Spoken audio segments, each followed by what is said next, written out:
How to fix payment method declined on YouTube. Hey everyone, welcome back to our channel. In this video I will guide you on how you can solve if YouTube says payment method declined, so make sure to watch the video till the end.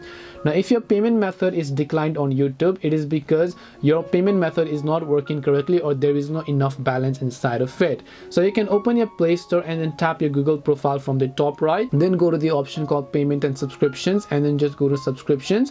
Here you should be able to see the subscription that you have on YouTube, but it says payment declined. So all you have to do is just tap the fixed payment option over here.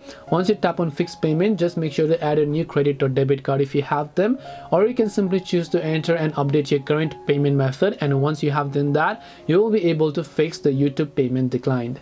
This way you'll be able to fix YouTube payment method declined. Hope this video was very helpful. If you have got any questions, feel free to leave them down below.